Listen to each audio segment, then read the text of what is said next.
하나님의 말씀을 들리게 하라. 오늘은 예수님을 따르는 무리와 이들 속에 있는 현대 교인들이라는 제목으로 요한복음 6장 강의를 함께 나누도록 하겠습니다. 오늘은 요한복음 6장을 통해서 예수님을 따르던 무리들의 특성과 반응을 집중해서 보겠습니다. 6장에서는 예수님은 생명의 떡이다 라는 것을 메인 주제로 합니다. 생명의 떡이신 예수님에 대해서는 많은 설교도 있고 여러분들도 많이 들었기 때문에 이번 시간에는 잘 알려지지 않은 예수님을 따르던 무리에 대하여 함께 나누도록 하겠습니다. 특히 예수님을 따르던 무리들의 반응과 특성을 통해서 우리들의 신앙도 함께 비추어 보고자 합니다. 우선 오늘 요한복음 6장에 나오는 사건을 보겠습니다. 6장 1절에 보면 예수님께서는 디베랴의 갈릴리 바다 건너편으로 가셨다라고 되어 있습니다. 디베랴는 갈릴리 호수 서쪽 중간쯤에 위치한 도시입니다. 이 지역에서는 큰 무리가 예수님을 따르다고 6장 2절에 이렇게 말하고 있습니다. 이때가 6장 4절에 보면 6월절이 가까웠다라고 되어 있습니다. 유대인의 가장 큰 명절이 찾아온 것이죠. 유대인들은 명절이 되면 예루살렘으로 올라갑니다. 사람들은 짐을 싸서 예루살렘으로 가던 중에 예수님께서 디베랴 쪽에 계시다라는 소문을 듣고 가던 길을 멈추고 예수님께 모인 것이죠. 그래서 평소보다 많은 여행객들이 예수님께 모였습니다. 이 무리들이 예수님께 모인 이유도 함께 나오는데 2절에 보면 큰 무리가 따르니 이는 병자들에게 행하시는 표적을 보았음이러라.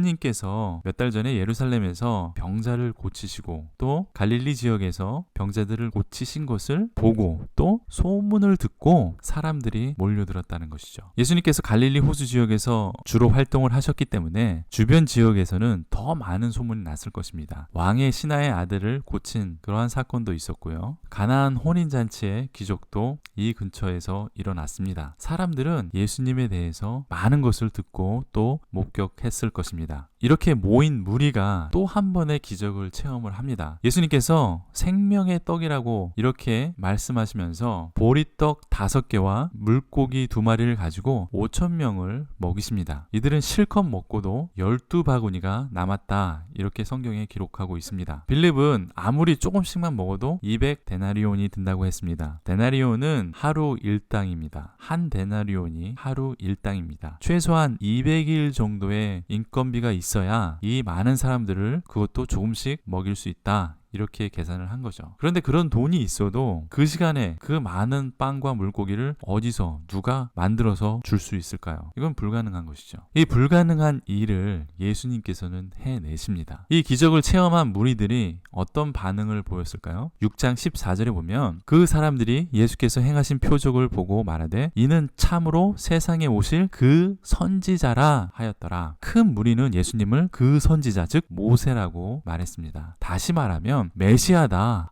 이분이 메시아다. 이렇게 말하는 것이죠. 신명기 18장 15절에 보면 내 하나님 여호와께서 너희 가운데 내 형제 중에서 너를 위하여 나와 같은 선지자 하나를 일으키시리니 너희는 그 말을 들을지니라. 이 구절이 메시아에 대한 예언입니다. 모세가 말하기를 나중에 너희 형제 중에서 나와 같은 선지자 하나가 나온다. 그러니까 너희들은 그 말을 들어라. 이렇게 예언을 한 것이죠. 이스라엘 백성들은 출애굽 후에 광야에서 아무것도 먹을 것도 없고 마실 물도 없었을 때 모세가 하나님께 간구했습니다. 그때 광야에서 그 사막 지역에서 만나와 메추라기가 내려와서 떡과 고기를 먹었습니다. 그런데 예수님이 모세처럼 떡과 물고기를 많은 사람들에게 먹게 해준 것입니다. 때문에 큰 무리는 예수님을 왕으로 만들려고 했던 것이죠. 바로 예수님이 메시아다 이렇게 인정한 것이죠. 다시 한번 예수님을 따르는 무리들을 정리해 보겠습니다. 예수님을 따르는 무리는 예수님에 대한 소문을 들었습니다. 그래서 많은 사람들이 예수님께 모였죠. 5,000명이 넘게 예수님께 모였습니다. 그런데 이곳에서 예수님의 기적을 또 한 번 직접 체험합니다. 와, 성경에서 말했던 그 선지자구나. 성경에서 예언된 그 메시아가 확실하다. 더 이상 어떤 증거가 필요하냐. 당장 예수님을 임금으로 삼자. 그들은 이렇게 예수님을 쫓아갑니다. 오늘날 우리 주변에서도 이런 광경을 많이 볼 수 있습니다. 예수님에 대해서 듣고 예수님을 체험하고 깨닫습니다. 이제 예수님을 믿고 따를 거야. 이렇게 뜨거워진 그런 모습과도 비슷하지 않나 생각을 합니다. 계속해서 요한복음 6장의 말씀을 보겠습니다. 15절을 보니까 예수님 예수님은 자신을 왕으로 삼으려는 그 무리들을 뒤로하고 산으로 혼자 올라가십니다. 이때 제자들은 배를 타고 가버나움으로 갑니다. 6장 17절에 바다라고 되어 있는데 이것은 갈릴리 호수를 말하는 것이죠. 당시에는 이 호수를 그렇게 바다로 불렀습니다. 19절에는 제자들이 노를 저어서 10여리를 갔다고 되어 있습니다. 많은 영어 성경에는 3, 4마일이라고 이렇게 표시가 되어 있고 옛날 성경에는 5와 20 또는 5와 30 펄롱이라는